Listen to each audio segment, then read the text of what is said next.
what do you think? Like when you're interacting with a police officer, say a cop pulls you over, what's going through your head? How do you think? Like in my mind, just be like, okay, it's time to be scared a little bit, because I don't know what timing you're on.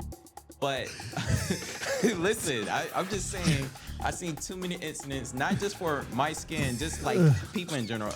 And internet doesn't make it any better, okay? And the internet doesn't make it any better of how they perceive them. We have so many illegals here, right? And our unemployment's 5.5% right now, I think is what California's at. So, yeah, super high. Homeless all over the place. Like, we got to stick these dudes somewhere. And what are they going to do? They're not going to make them lawyers. They're not going to make them doctors. So, I mean, now it's like, all lawyers suck. You know what I mean? A white guy walking around a predominantly black neighborhood will get targeted just as bad as a black guy walking around a predominantly white neighborhood, right? And people are like, well, how is that? Well, the white guy is probably buying, he's either breaking into houses, he's just running around by himself, buying drugs, he's not supposed to be there. If you talk to the neighbors, like I was a very in the neighborhood kind of person, right? Yeah. I would walk and talk to the kids. Because I was governor of Ferguson riots. And Obama was the number one person that destroyed the faith of police. When that happened, there was a stark shift from people helping me out, like the kids in the communities and stuff like that, to not being helped out.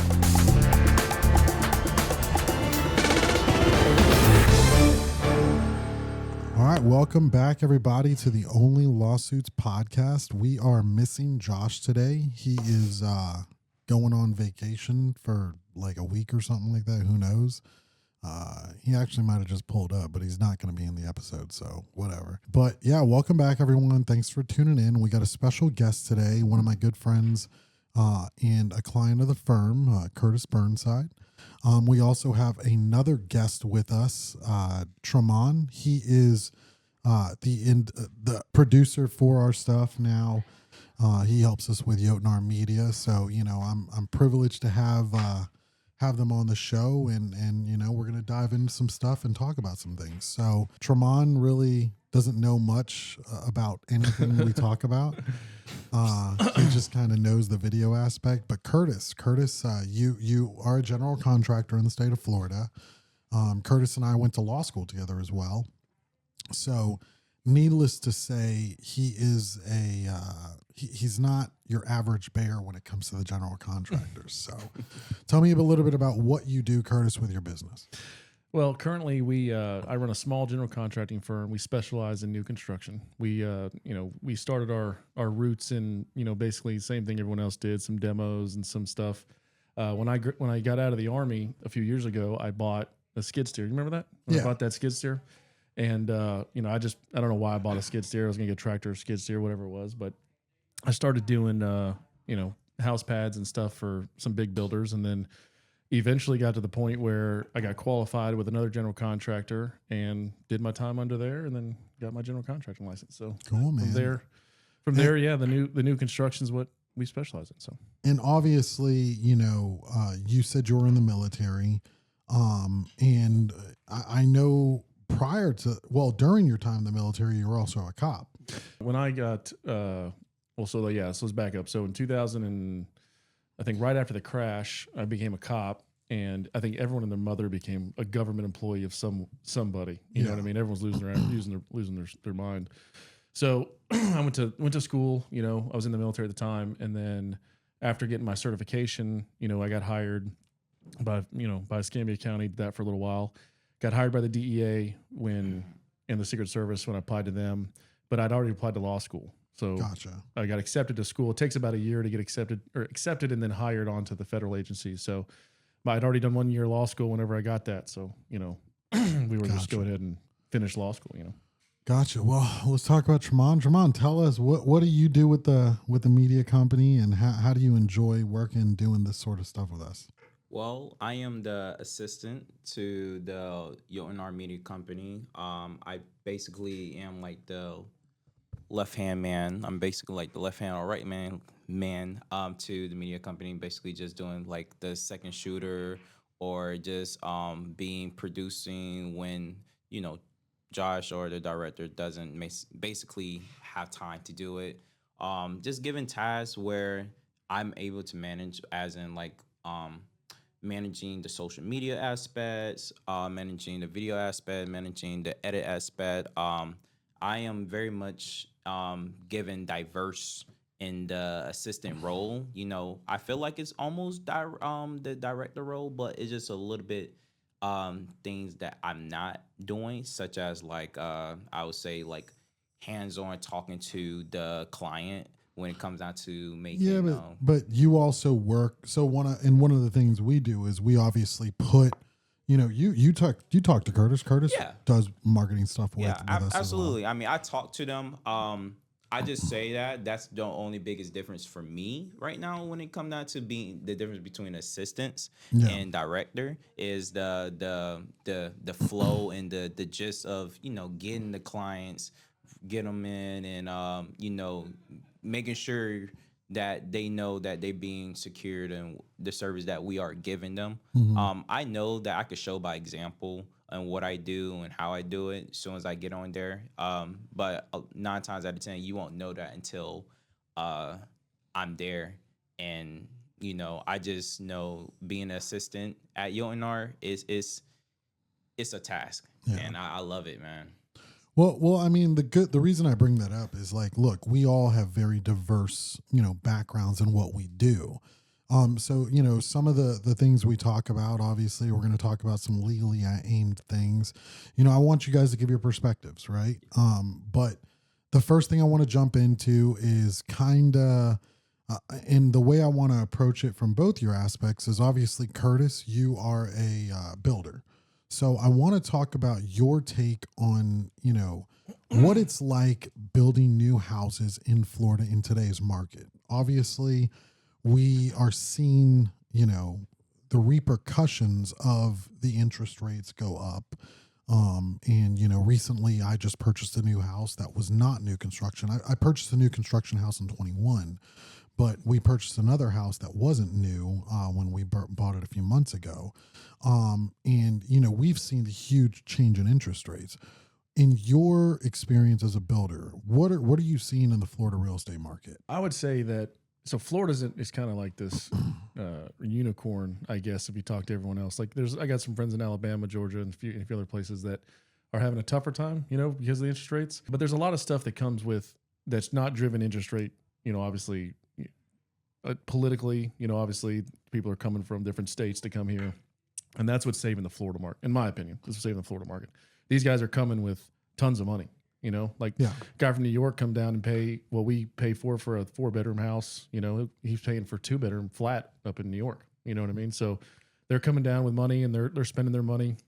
We are seeing some loans, a lot more FHA and USDA loans, in the certain spots that we build at. We're a semi-custom rural builder. We don't really build in the big cities. So lots of that stuff's been happening, and we haven't had a problem. I know D.R. Horton and a few of these other guys, they've been doing buy downs and things like that. And we offer great incentives whenever we do our stuff, flex cash or interest rate buy downs, whatever it is. We have all that as well.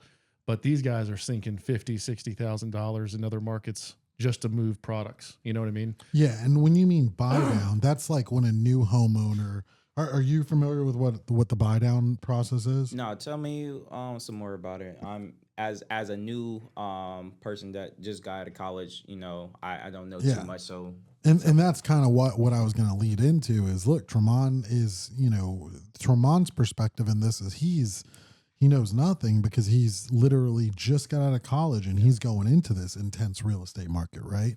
So like in my experience, and don't quote me on it, a buy down program and what I've seen is certain new builders like D.R. Horton and some of the big companies you mentioned, they will offer like interest rate incentives or something like that. Like, how does that work? Why do they do that? How do they do that? I'm not going to get way into it, but everyone knows that the interest rates are set off the Federal Reserve rate, which is what the banks pay to pay for money. Right now, I think it's at 5.5 or 5 and change. And then the banks, like every other middleman, they charge a fee to the end user, and then the end user goes ahead and does their thing. Well, because the interest rates are so high, the bank says, okay, well, I don't need to make 2% on this. I'll let you give me $7,500 or whatever it is, $1,500, $3,500, whatever they've decided, and we'll bring your interest rate down 1%. You know what I mean? And that allows people to qualify for higher dollar mortgages, and because the bank's not charging so much. The biggest barrier right now is the monthly payment. So for this, I just watched something yesterday For the same house in 2020 that was $400,000, it's now $600,000. And the rate in 2020, the Fed was at 0. So banks were charging 2%. I think you and I've talked about that before. Both my VA loans are two and a change percent. You know what I mean? Yeah, we have a townhome and our interest rate's at like 2.8 or something like that. Yeah. So it's kind of like this perfect storm, and we'll get back to the buy downs. That's what a buy down is. It basically it alleviates the barriers that come in, right? But the first question you asked about the systemic problem per se about the market is it's like a conglomeration of things. You got the interest rates that are going up. You got home prices that are still cooling from inflation, right? So, and everyone thinks it's the builders or the guys owning the house or whatever, but you got to remember that the person that owns the house, for them to sell you their house, they got to move. Oh yeah, right. So now they got to buy a house that's overvalued, and their interest rate is currently 2%. Why would they go buy 6? You know what I mean? So everyone is kind of waiting for these interest rates to drop naturally, and all the buy down does is allow you to do it earlier. You know what I mean? Well, and so Trumon, when you hear something like that, how does that make you feel as someone that's going to eventually want to buy a property? Or does that make you want to buy a property? Me, I probably would want to buy a property just a little early, just so that, I can get through the steps early, because I don't know what the future will look like in those times when it comes down to real estate, because I know like real estate is getting crazier and crazier. I think for me, it will be my best interest to actually look into those things, because like y'all said, like the buy rate, it allows to get it quicker. Why not go and, exploit that now than later? Because you don't know if it's going to be there or not later. Well, the other big thing that I see is, so if you look at back in 21, like you said, when you were buying some property in early 2000 or 2020s, in late 2019s or 2010s, one of the things you saw was the interest rate was so low that, when the market was kind of like steadily growing at a decent rate, but it was not like crazy, right? You used to be able to go into Florida and, in 2000, I remember in like 2005, 2006, you can get a 1,500 square foot house for like $90,000. And that was like pretty up there. It wasn't up there, but it was like, your $300,000 house back in 2005 was like a damn mansion. Yeah. It was 2,500, 3,000, 4,000 square foot. Like that's the type of stuff you were getting. And if you went into like more on the outskirts of places like Longwood, so on and so forth, you got even more money bang for your buck. Well, now it's like for a 2,000 square foot home, you're spending a minimum of like $400,000 to $500,000 in today's market. Like I said, there's more to the story for everything, right? Because the housing market, in my eyes, is why I'm not a lawyer, because it's more. You don't know. There's more opportunities in my opinion, right? So you find the deal, you add value to the deal, you sell the deal, right? Well, new construction is not really like that. It follows the market more strictly than the ebbs and flows of the used market, right? So, because there's a lot of different factors that come into that. What does the person owe right now? How big is the house? How many of the comps? What's the upgrades? Like there's a lot of things that go into the used market that I don't even want to deal with. You know what I mean? Yeah. So when it comes to new construction, I can only speak to that. In 2020, I bought my new construction KB home when I was in the Army for $289. It's 2,400 square feet. You know what I mean? It's currently valued at $435. Wow. At the height of the market, it was valued at $510. Now, I think that all of that free money that people, because I didn't earn that. It just appeared out of nowhere, right? Yeah. So, I didn't do I was deployed when the whole thing happened, so I didn't cash out like some people did. But some people are losing their second mortgage is actually overtaking their first mortgage. Gotcha. So what I get to is that I believe when the rates go down, but hopefully in September, then you will see current owners move, bringing supply on, because right now supply is outpaced supply and demand are now inverse like before they were, right? So when rates go down, so you're going to have more people looking and hopefully more people selling, right? And rates or house prices are subject to economics. They're not subject to the Fed. They're not subject to any of that stuff, right? So I believe and I know actually that house prices come down slower than they go up. Oh yeah, of course. You know what I mean? Yeah. Because people they're okay. I'm okay with taking less money on my new construction homes because I have equity built into them already. You know what I mean? Well, yeah, and that's the thing. One of the biggest things that you said is, as a contractor, you look at it from a different perspective, value to money, so on and so forth. When you, as a contractor, you have that benefit that even people like me, like lawyers, don't have. Like we know the legal aspect of it, but you can actually take a bare piece of property and make it into something that, property you can buy we were talking about it down the road. There's a piece of property for $400,000 that is zoned commercial, right? You take that $400,000 property, you put a commercial building on it, that property fucking goes up like $1 to $2 to $3 million, depending on what you put out there, right? So I think that's like always an interesting thing from contractors, right? But I feel like look, what you do is really, really important because, and I think there's a way that we can adjust in the market to help people like Trumon that are now getting into it, because I think a lot of the one thing I've seen from a legal standpoint is the contractors do the building, the lenders do the lending, and the buyers do the buying, right?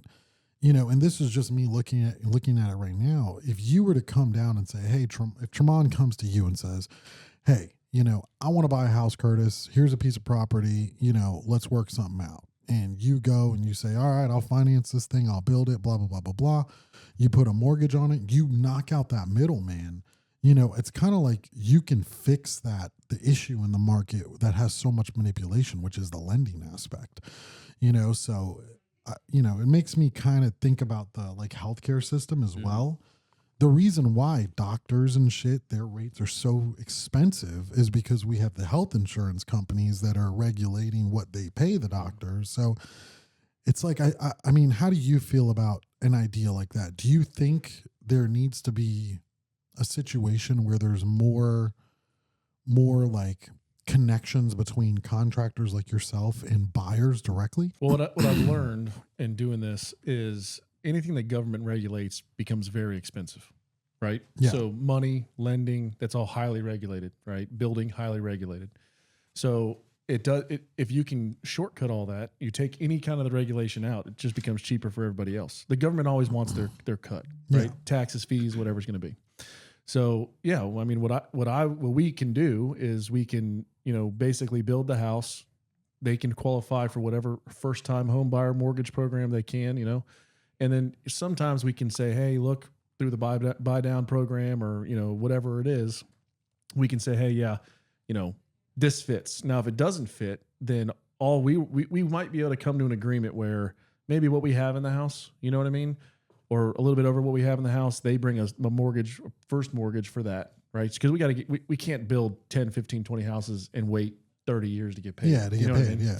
So as long as we're not have our stuff in it, we can have no problem financing the rest at a 30-year amortization, second lien position, 5-year balloon, whatever it is. Because if you notice historically, rates go up and down every few years, right? So we think we're getting ready to come down on rates, which would bring prices down because more supply, more, things like that. So well, if rates go down, prices normally go up. To a point, right? Yeah. That's why it's so hard, right? Because I'm not going to raise prices. Yeah. So if anything, I'm going to lower prices, right? Because I want to be, if I see arrows going up, I want to be there, like right where you know what I mean? Yeah, you want to stay competitive. Yeah, and my cash flow, like I'm worried about cash flow, right? Yeah. So like when I'm building 5 houses, like I'm going to see Tremont at 5 a.m. tomorrow to pour three slabs in Palaca. So Friday. Friday. Yeah. Yeah, I'm getting them ready. Get up early tomorrow so you get ready. All right. I'm already mentally preparing myself for that time to come. So, So and what we can do is like we can do that whole thing, and then when I put these on the market, the Fed will have hopefully dropped 2 points or 2 times depending on what they're going to do, and I should be in a position to either list them at the current value while everyone else is going up.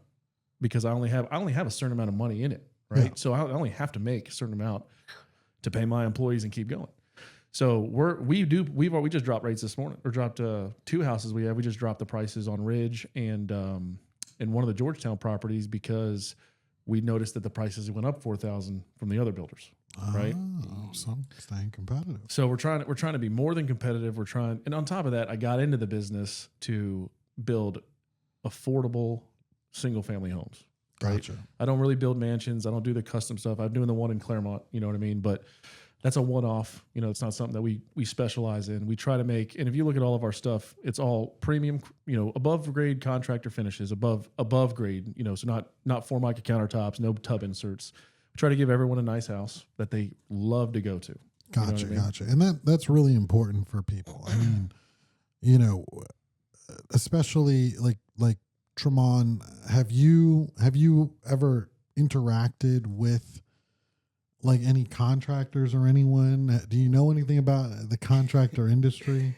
I don't. I was gonna ask you guys like what is the first step I should do or take, or anybody that's like at my age should do to like getting themselves into the housing business or into like trying to look for a home. Like what is the actual first step? Because Well, I think a lot of people my age do not know exactly, especially me, because I'm really focused on other things. And of course, like I feel like I'm going to get a house one day, but I feel like I'm blind to the fact that I don't know.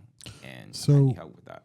So that's a good question. And I'll give you from my perspective, the way we always approach it, and I'm talking from my personal, you know, handling of it is, number one, I figure out what I can afford, and then I find the money, right? So I have a network of people that I utilize that are personal people I know, that I can go get mortgages. You know, I can figure out, you know, what they pull all the credit, they do all the stuff, make sure all the paperwork's lined up. And then I go and find, you know, a house that I want. And that's where you would, you know, I've talked to Curtis about building a house. I've talked, you know, but it all boils down to is, you know, whether or not you can get financed or you have the money to then purchase the house, right?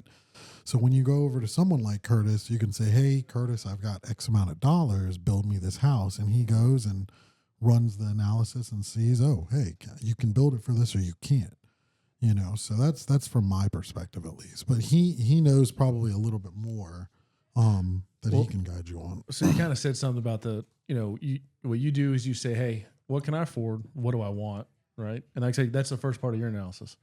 So I'll ask you, Trumon, what do you think you should go do first? Right. Like, so without knowing what Mike said, like just, you know, you're sitting in bed at night. What do you think you should go look for? Well, I do have some experience because I was trying to look for an apartment down in up in Tallahassee at one point, like during the summer, and what I did was trying to schedule on like what can I afford, almost like what Mike just said, right? I treat it like you trying to find a car, so like what you can afford at your price range, and then you do your research from there of location and also the I guess where. So I did look on like Zelle apps like Zelle and like rentals and things like that. That's what the first step I would do, you know, and I keep looking up and searching and looking at what's the requirements and what's your credit supposed to be, you know, the common things. But I think I get stuck at what's next, other than probably contacting people. If you're looking at Zelle, you're probably lost. So you probably mean Zillow, right? Zillow. Zillow. Yeah. Okay. Not Zelle. So, sorry. so now I know why you can't find a house. No, I'm just kidding. So, so you're both of you are like 1% correct, right? So, what Mike's key point is the number one thing that you got to go to the bank. They're going to tell you, you know, how much you can afford, whether you think you can afford it or not. What I've noticed is that people can afford more than what the bank says. The bank's very safe, right? Mm-hmm. But then what also Mike said is I go find the money to do this, right? So I get a lot of people that come to me, and if you're getting a custom home from us, we charge $10,000 right off the bat, right? Do engineering, permitting, because that means you're serious. You know what I mean? Like you're going to come in, I'm going to build you a house, you're going to get what you want. You know, we vet each other, and then I'm going to get you your pre-construction contract. You're going to spend $10,000 of your own money, because when you're not tied to the project, it's very risky for everyone involved. The bank, me, anyone. You know what I mean? Because there's nothing tying that person to the project. Yeah. And when it takes 3 to 4 months, we build very quickly. So our spec homes we build in about 96 days ish. Yeah. And these big ones will probably be about 105. But you got builders out there that are like, we're building in 7, 8, 9 months. You know what I mean? Yeah. A lot can happen. Yeah, exactly. So, I mean, and a lot of that is the good thing about working with someone like you guys is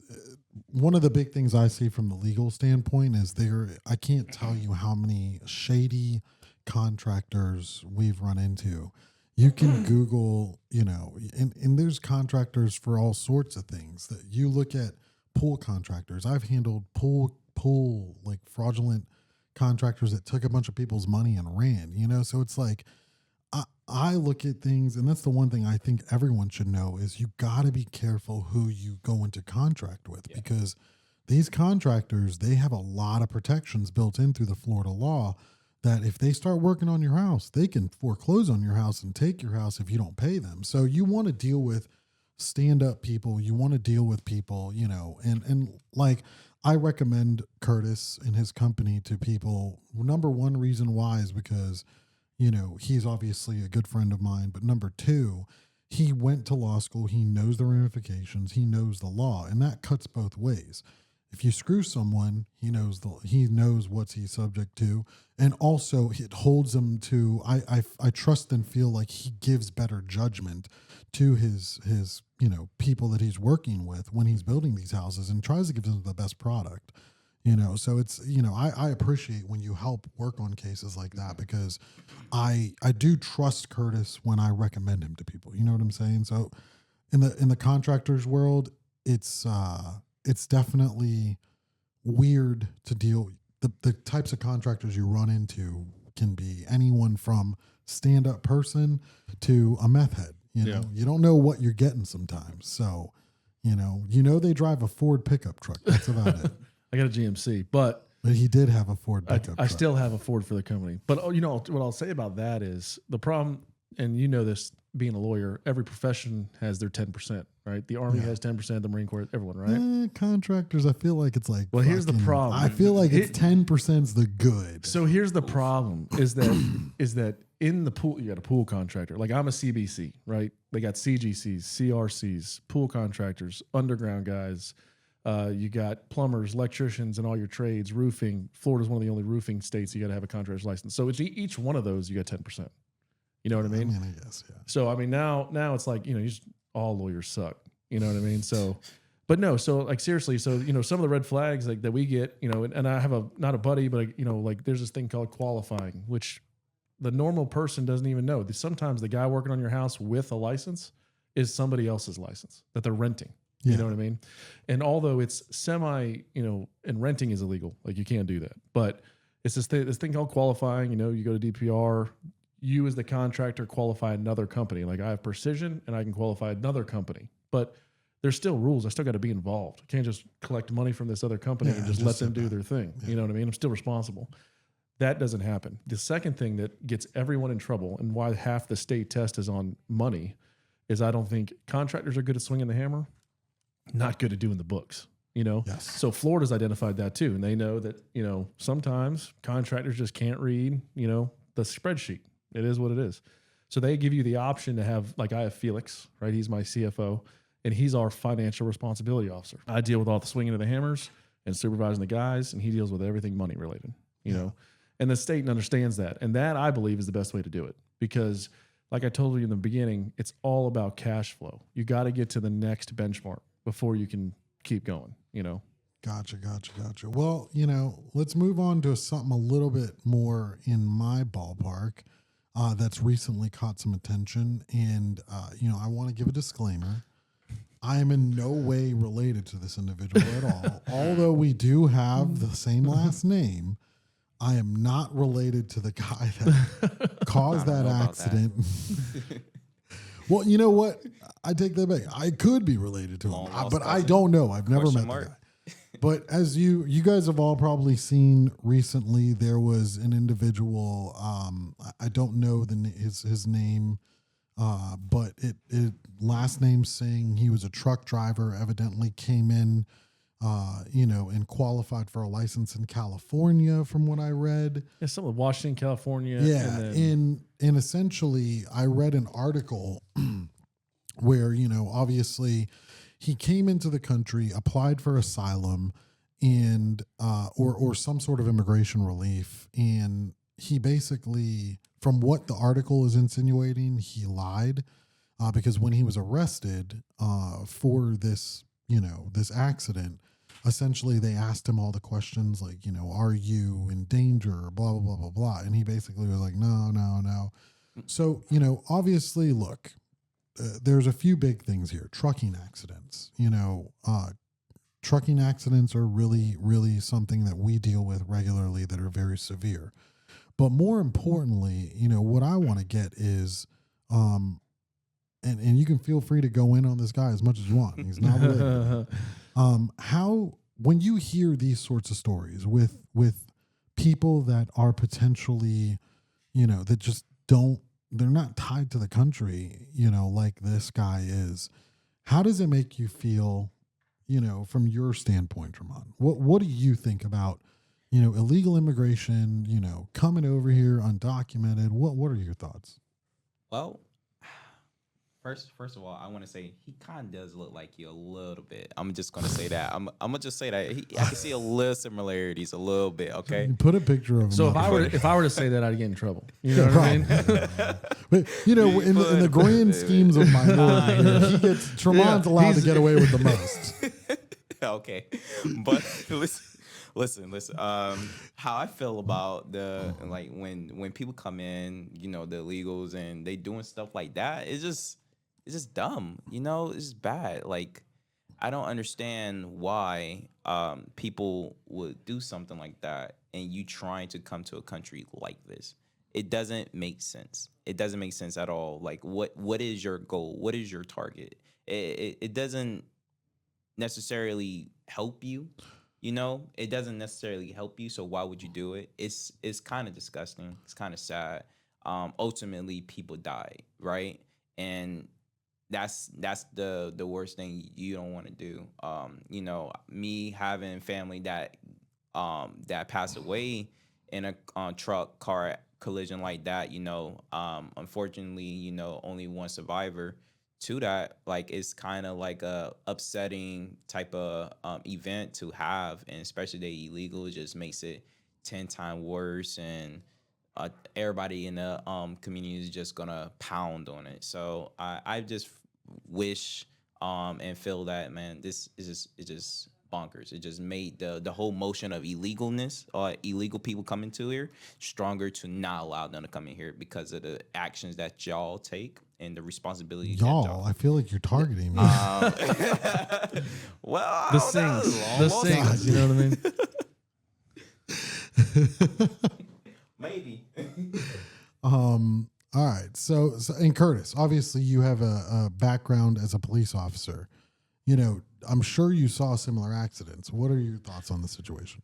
Well, so I have a lot to think about this. All right, from much different places, right? So there's always illegal immigration, right? I've been stuck on the border as the National Guard guy, right? I've sent people to the border to do under several different presidents, right? To do this thing, and what's happening now, I believe, is what needs to happen, right? So just illegal immigration bad. We all can pretty much agree with that, right? Yeah. What I think this has highlighted is the laws, the laws that fly in the face of federal law or state law, right? So California, where this, Washington, California, Oregon, all those Western states, they all have kind of like the same.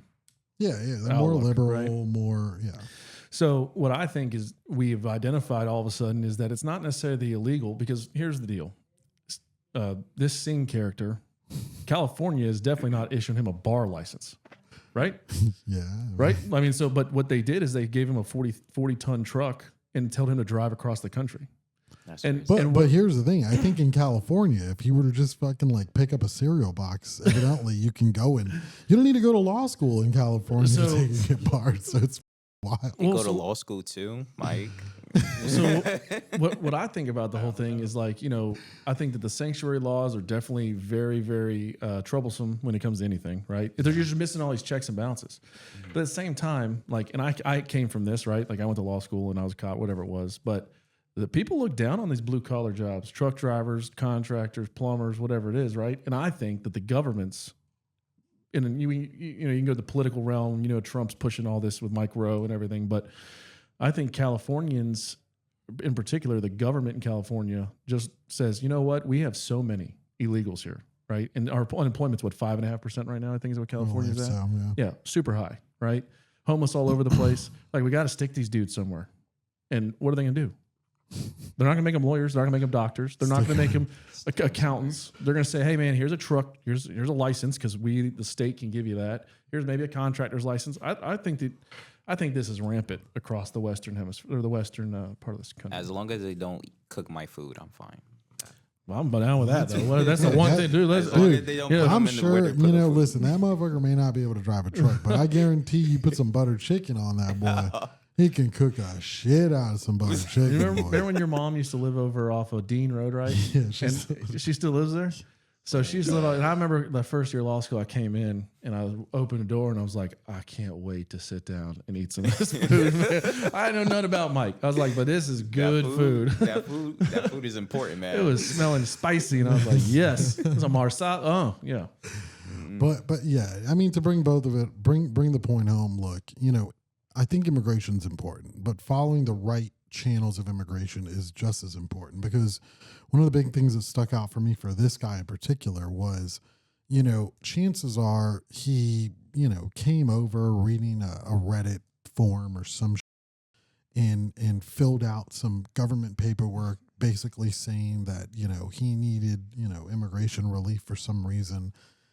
And it was probably inaccurate and or incorrect. And he stayed over here and, you know, now look at what happened. Like, realistically, had he followed the proper immigration channels and came over legally, or you know, follow the proper channels of legal immigration, whether it be not going through the asylum process or whatever quick process he went through, but a more, you know, apply for a visa, he would probably have a little bit more respect for the system and, you know, be able to read the traffic laws, like not making a U-turn. With the no U-turn sign. With the no U-turn sign. So, you know, as an attorney that's handled wrongful death cases with semi-accidents, that's one of the biggest things I see. And that's where I grill people, especially semi-truck drivers. The beautiful thing is there's cameras, right? There's cameras in semi-trucks. Digital logs, cameras, the whole thing. There's digital logs. I'll never forget, you know, I handled a trucking accident where I literally stopped frame by frame and watch this video of this guy right before this person dies and all of his actions. And I now analyzed that in a deposition right in front of the people. And you literally see them like, they're like dumbfounded at the fact that they did this. But some of them are emotionless, you know, like, so it's crazy, man. I really think, you know, we do have to, I don't think anyone driving a CDL anyone with a CDL, I think they need to have some, you know, be vetted really well. And like, I'm not saying they need to be American citizens, but, you know, they should, you got to scrutinize the way they're using those vehicles at the same time based off their nationality. Because, dude, if you kill someone, who's to say they don't just leave and that family doesn't get justice, you know? So, at the end of the day, you know, it sucks that people lost their life. But, you know, I'm hoping, I think he's already in deportation removal proceedings, but this family that lost their family members, man, it was a horrible accident. And, you know, look, if you get involved in an accident similar to this, you know, everyone should always talk to lawyers. Lawyers know, as shitty people as we are, you know, because we thrive off of, you know, people's problems. We are necessary. And I guarantee you, you know, having a lawyer is going to help you with those types of accidents. So one of the last things I wanted to talk about, and we don't have to go into it too in depth, is obviously, you know, interacting with police, right? So Curtis, you've been a police officer. Trumon, I'm just gonna go out on a limb. Why you pointing at me? Why you pointing at me? Trumon, you've interacted with police. Either, you know what I mean? What's going on? So look, you know, one way or the other, I've interacted with police officers as a lawyer, and I've always been legal minded. You are not a lawyer. You went to college, right? But I want to get your opinion when you interact with police. What do you think? Like, when you're interacting with a police officer, say a cop pulls you over, what's going through your head? How do you think? Oh, I knew this question. I was born for this question. This is how I see it. So how I would interact with people or the cops or whatever. I mean, as much as a reputation that people perceives them with, as in bad cops. I mean, this is realistic. There are good cops, there are bad cops, right? And the bad cops, you hear them more often than none than the good cops, right? And so when you look at them, how I will look at them, I just treat them like normal human beings. You know, like you have the right for the opinion. You know, the first impression, of a cop. If you come off not doing your job or not saying the right things, then I will, like, in my mind, just be like, okay, it's time to be scared a little bit, because I don't know what timing you're on. But listen, I'm just saying, I've seen too many incidents, not just for my skin, just like people in general. And internet doesn't make it any better, okay? And the internet doesn't make it any better of how they perceive them. But Curtis doesn't make it any better. Yeah, I know, listen, right? Being white just doesn't make it that much better. You know what I mean? And I would say for the good cops, there are good ones. Like, I'm not going to sit here and be just bashing the cops, because they also do their job. They also sacrifice for the greater good, So I'm not going to be one of those black people So hold on. But do you openly talk to the cops when they pull you over? Like, if they were to pull you over and they ask, "Hey man, what are you doing today?" What would you say? I would just look at them as a stranger, because one, why you're pulling me over just to see how my day going? Like, I mean, I would be like, good. I'd be sarcastic, like, oh, I'm doing fine. So well, that goes to my next point. Is Curtis, as a cop, what is the biggest thing that you've seen people do that screws them? They talk to the cops. You know what I mean? So, listen. So, what people don't understand is, the cop car is this iconic thing, right? Yeah. So you see a cop car, there's lights on top. It could either be code enforcement or cop. There's only two people that probably is. You know what I mean? And if they're not on, you don't really know who they are. So it's a very iconic thing. What people don't understand is within the cop cars, there are different purposes for what the cop is doing, right? So I love this. Standard dude who pulls over Trumon because he's driving, or any other driving while black. Any other. The only black and white that we see is the text in the shoot book. You know what I mean? So see, that's the only black and white we see, right? Or I see whenever I did it, right? So I'm not going to sit here and be like, oh, y'all just look at race. Well, because it's not really. So listen, I'll tell you, there's a totality of the circumstances, right? All right. So, and race is not it. Okay. So, and the reason I'll tell you why, because if you're so I used to be a cop in Escambia County. Yeah. And if you Google my name, you'll see that I've done bullying seminars and all sorts of stuff in every aspect of being a cop, right? I was a narcotics cop. I was never a detective. I'd never do that. But, narcotic stuff, running and gunning, traffic, that's my favorite. DUI, was a DUI cop for a while, right? So my car looks the same though. But if I pull you over for a DUI, do I really care that you don't have a license? No. I care you're drunk. That's what I'm looking for. Well, I think that's a problem, buddy. Yeah.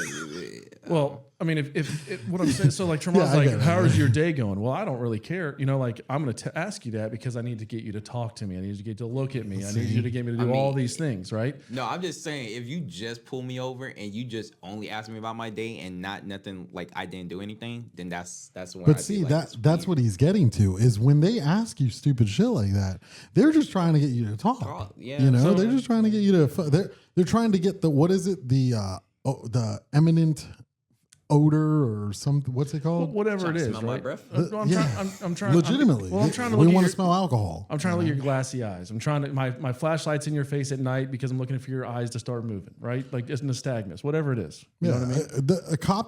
A cop's job is to always investigate and look for probable cause for a crime, to then lock it in for charges, right? And you got to build on that. You know, I mean, you can explain that, right? So you got to build on that. So people are always like, well, why do you touch the back of the car, right? It's to show that it's to build the case if he takes off that I was there, right? Gotcha. You know what I mean? Oh, So I it's know like that. it's like, you know, you touch the car, you know, make sure it's there. People are like, why do you make me take my foot off the brake before you get out? You know, those types of things, right?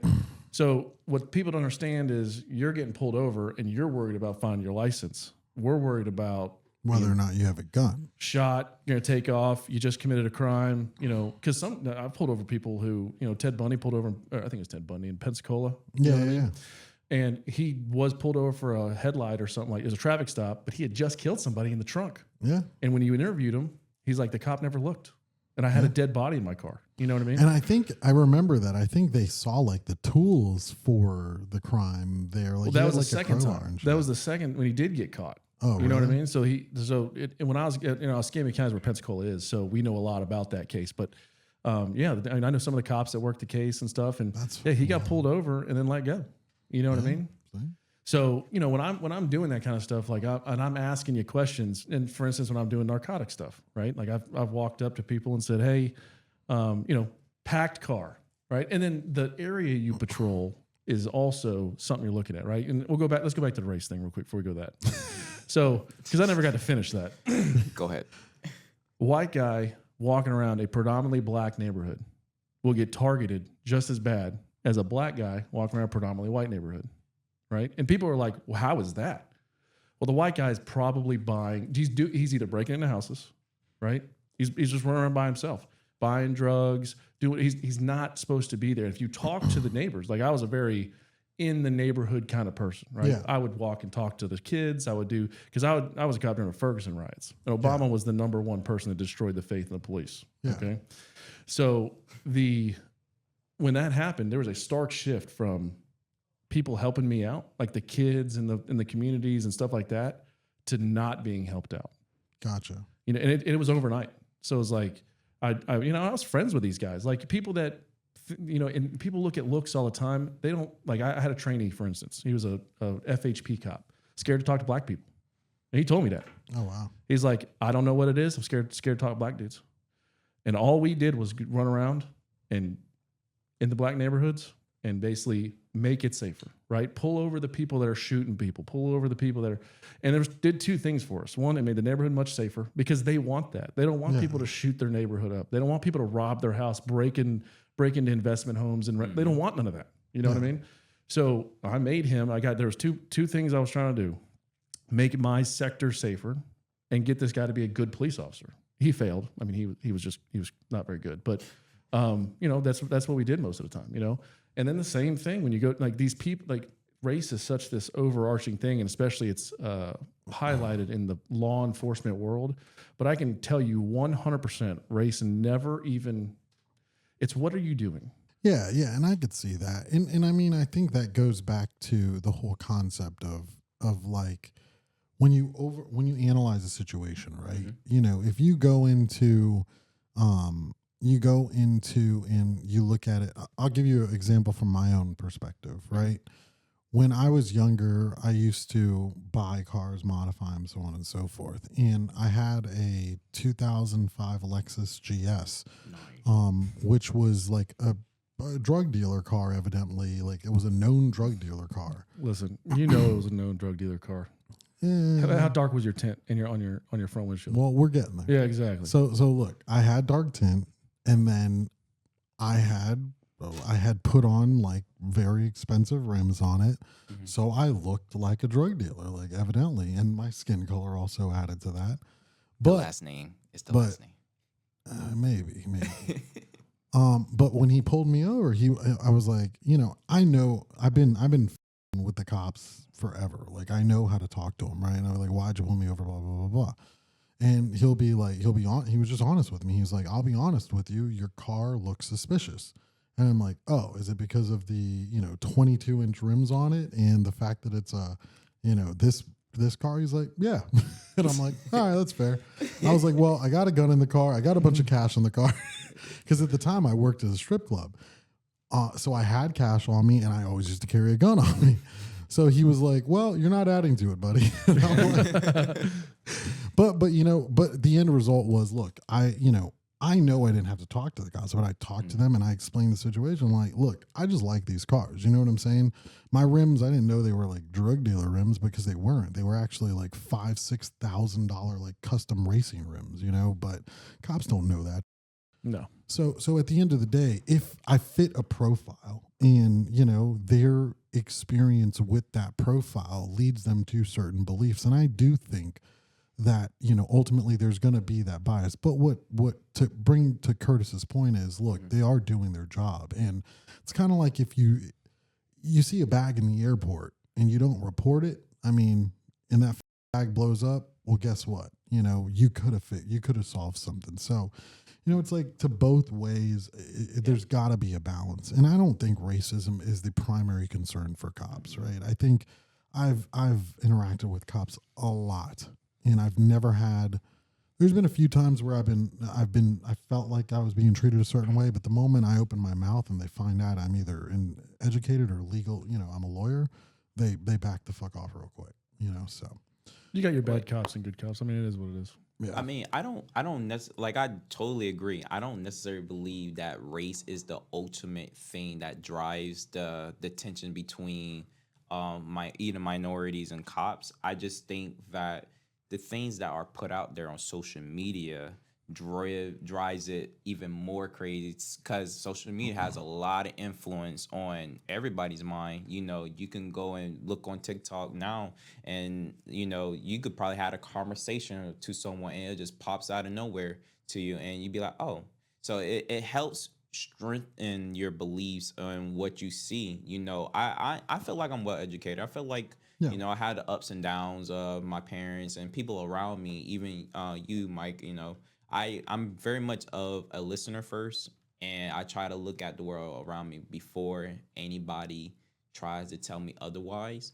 And then that's how I make my determination to either have a belief or have an opinion to one thing. But again, like, cops do their jobs. There are really good cops out there that does it, but I am not afraid to say, like, there are some that don't, and that needs to, do their job right, because y'all messing it up for a lot of them. And I feel bad that though the name of a police officer is stained due to incidents or actions that have been taken by people, bad human beings that has a mindset to mess up or just fuck up somebody else's stuff. So gotcha. Well, look, it's been another great episode, man. We definitely miss Josh and his perspective. Josh, come back.